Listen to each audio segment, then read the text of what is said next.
नमस्कार।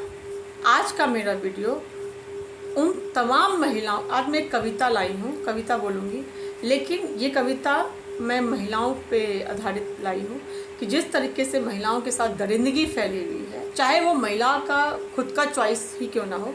जैसे दिल्ली में एक न्यूज़ आप सब लोग जानते होंगे कि एक छोटी सी बच्ची 16 साल की बच्ची के साथ अगर वो उसका चॉइस ही क्यों ना हो, पर जिस तरीके का दरिंदगी उसके साथ हुआ, ये अन्याय है। ये न्याय नहीं, ये अन्याय शब्द अगर बोल रहे हैं वो भी कम है।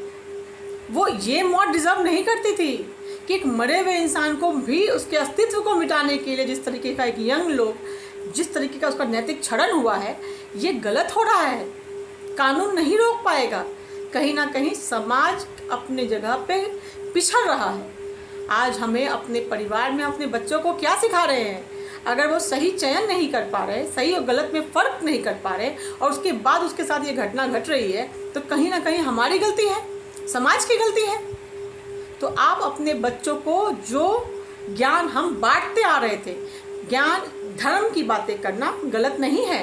अगर आप अपने बच्चों को संस्कार बताते हैं, ईश्वर से कनेक्टिविटी करते हैं, तो ये गलत कैसे हो सकता है?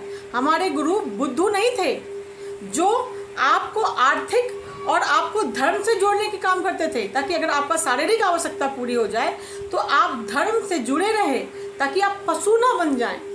पर आज जिस तरीके से मानवता का क्षरण हुआ है, मानव इंसान ने दरिंदा हो गया है, तो वो ना हो, संतुलन बना रहे। ऐसे बुद्धू लोग नहीं थे हमारे यहाँ। हमारे यहाँ साइंस के क्षेत्र में भी हमारे ऋषि मुनि ने महान काम किए। आर्यभट्ट, अगर आप ऋषि अगस्त मुनि को देख ले, वराहमिहिर को देख ले, सुश्रुत को देख ले, जो सर्जरी के फील्ड में काम किया, न जाने कितने ऋषि मुनि हुए।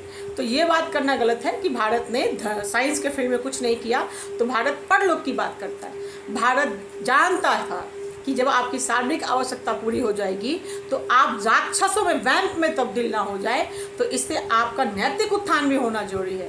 किसी भी मनुष्य का विकास उसके नैतिक उत्थान के साथ भी जुड़ा हुआ होता है। आर्थिक उत्थान, आपकी आवश्यकता पूरी हो जाएगी तो नैतिक उत्थान भी तो होना चाहिए।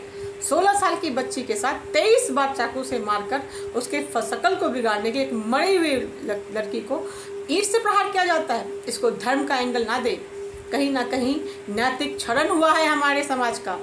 हमें समझना होगा अपने, क्या पहले ज़माने में अगर वो किसान भी था तो अपने बच्चों को राम की कथा सुनाता था, बताता था, संस्कार बताता था।